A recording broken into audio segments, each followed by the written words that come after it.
Yon, good morning. Today is September 9, Lunes. Nandito tayo ngayon sa ating weekly check ng progress dito sa ating binibentang pre-selling house dito sa Rainbow Village. Yan. So, i-check natin ulit kung ano na yung mga improvements dito sa loob. Yan. Good morning. Nakikidaan lang ulit. Morning. Check ulit tayo. Dito ulit yung septic tank. Tapos dito ginagawa na yung sa main door. So ito yung magiging restroom niya. Same lang din yan sa kabila. Identical. Teka, check muna natin yung kabila. Bago tayo pumasok sa ano. Okay, same na same. Pero for this time, dito naman tayo manggaling sa Unit A. Yan.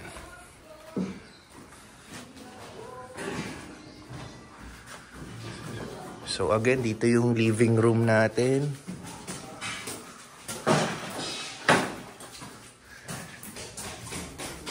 Makikigulo ulit tayo.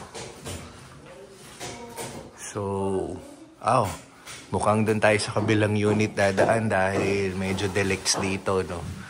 May mga scaffold na nakalagay. So, din tayo sa kabila. Doon tayo mag-start.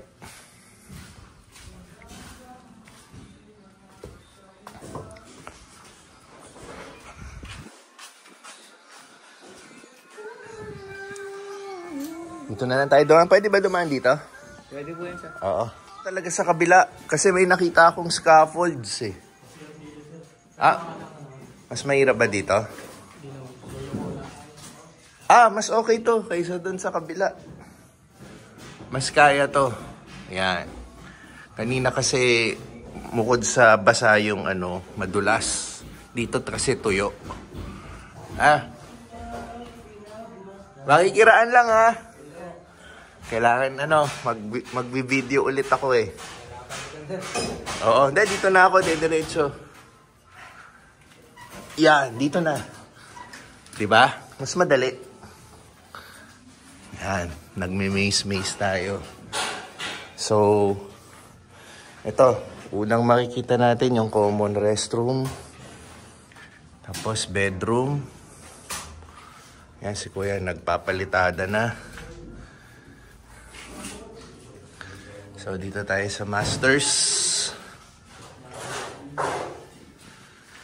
Yan, ang masters. Tapos dito yung restroom ng masters. Ayan.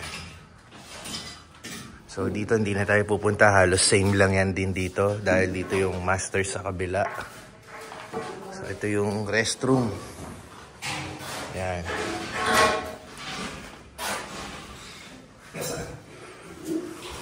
So, ayun. Doon naman ulit tayo sa baba, sa living area. So, ayun ang latest natin sa ating pre-selling na duplex. So, i-flash ko po ulit sa screen yung phone number sa mga interesado po na bilan na siya habang under construction. Kasi garantisado naman, no? Oras na magawa yan. Kayong unang bibinyag niyan, brand new, no? So again, sa screen po, tawag lang po kayo or mag-text kung may mga dagdag katanungan kayo about sa project na ito. And hopefully yun, no? Mabili nyo, kayong makabili. So, today September 9, tomorrow September 10, birthday ng utol kong babae. Sa mga nakaraang pag sinasabi natin may nagbe-birthday, wag na nating sabihin ng edad. Dahil ang edad, di naman nababawasan yan, no? Nadadagdagan yan. So, yun, birthday niya.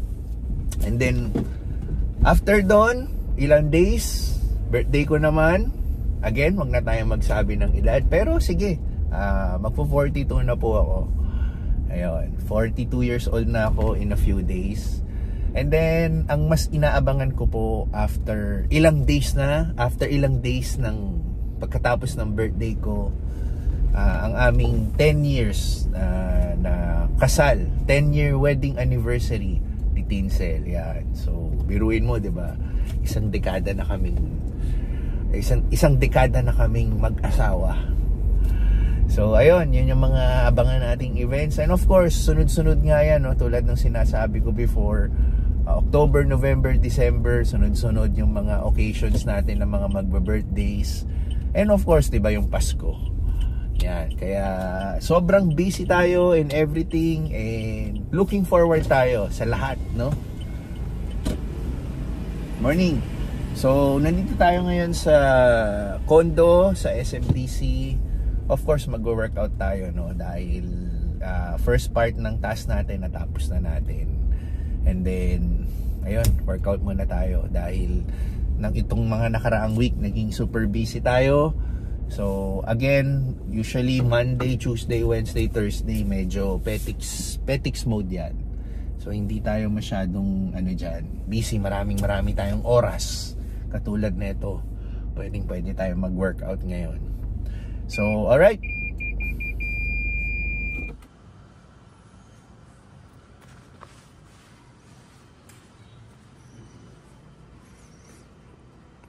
Yung pre, check ko may power. Walang bypass.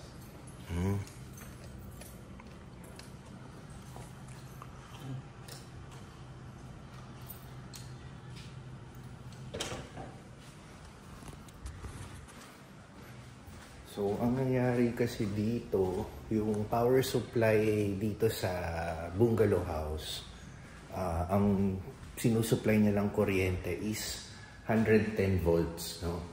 So, pina-check natin kanina sa electrician, yun yung naging findings niya. So, kaya, yung tawag doon, tumawag tayo ng personnel from Meralco. And then, yun nga, pumunta sila rito para ayusin yung problema. Which is, yan, mukhang malapit na nilang ma-resolve. So, itetest din naman natin after. Para sure tayo na may supply ng 220 volts, hindi lang 110 volts.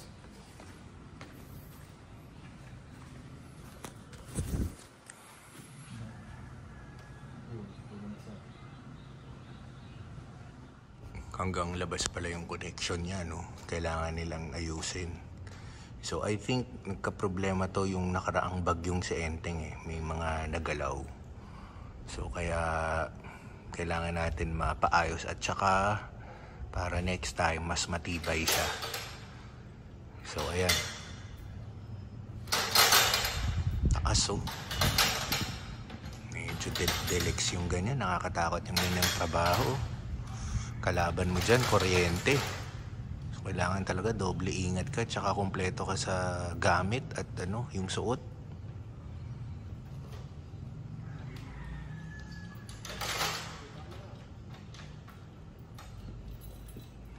Oh, ingat kuya. Kailangan alalay yan.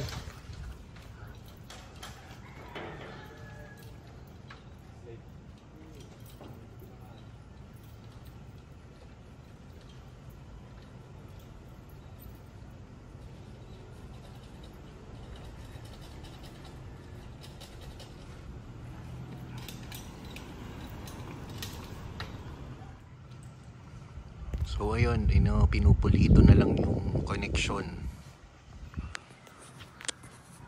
So sabi ni kuya, ang nag-loose daw yung mga wiring, lalo na yung nakaraang bagyong Tsaka medyo luma na kasi yung mga wiring dito sa labas. Kasi yung ginawa naman tong bahay, hindi naman nila pinakailaman yung wiring dito sa labas. Kumbaga, iniisip pa rin na in good condition. Pero good thing na rin, habang hindi pa nabibenta to, napalitan na natin yung wiring para hindi na maulit yung ganitong senaryo, no, na 110 volts lang yung sinusupply or worse, no power supply at all. So, okay. Antayin na lang natin sila matapos. Pinalitan na daw nila completely yung mga wirings. Mas matibay na this time para kahit bumagyo, may kuryente pa rin tayo. Of course, syempre, no, depende na lang kung yung buong lugar talaga is brown out. Wala talagang kuryente yon. So, ayun, waiting na lang tayo matapos and then everything is back to normal dito sa bungalow natin. Siya nga pala, yung update natin dito, yung buyer natin, currently naantay natin yung magiging decision nila. So mag-aantay tayo ng a day or two, and then tatanungin mo natin yung decision nila kung mag-move forward pa tayo sa transactions dito sa pag-purchase ng bungalow or maghahanap ulit tayo ng panibagong buyer. So as of now, parang somewhat naka-hold lang yung bahay, no. Pero ang ano naman sa akin, ang instructions naman sa akin ni mother-in-law, kung mayroon pa rin gustong mag-viewing, open na open pa rin, no. Kasi malay mo mas magandang deal yung makuha natin. Pero as of now, waiting tayo doon sa nakaraang viewing natin, yung client natin. Waiting tayo sa decision nila. Okay, total, nandito na rin naman tayo. Pakita natin yung itsura ng bahay sa gabi. Yan, oh. Kompleto na, may ilaw na. So sa mga may gusto po, ito ulit yung number natin. Pwede pa rin tayo sa viewing. So ito ang itsura niya sa gabi na may ilaw. Yan, ganda, no? So yan, kung talagang may ilaw na tayo, hindi na tayo problema sa supply ng kuryente. Okay, next day tayo. Hindi ko na natapos yung vlog kahapon, no. So yun, nakita nyo, no. First time ko rin nakita actually yung bahay ng night time. So yun yung itsura niya pag gabi na at bukas lahat ng ilaw. So ganda, no. Modern na modern yung dating. So medyo sintonado yung ano ko, medyo madiin yung boses ko. Parang feeling ko magkakaroon ako ng ubo.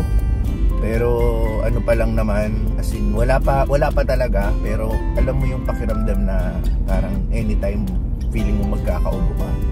Kaya inunahan ko na ng cough medicine para maunahan na natin, no? Ma-prevent na natin. So anyway, today is September 10. Birthday ng kapatid ko, si Dayan. Happy birthday sa kapatid ko. Hindi ko alam kung nanonood siya ng mga vlog ko, no? Pero anyway, magkikita naman kami sa mga susunod na araw dahil isi-celebrate namin yung birthday niya. So anyway, para dito sa vlog, happy birthday sa kapatid ko. So ayun, close ko muna yung vlog. Kita tayo sa susunod. Maraming salamat po sa panonood. And okay,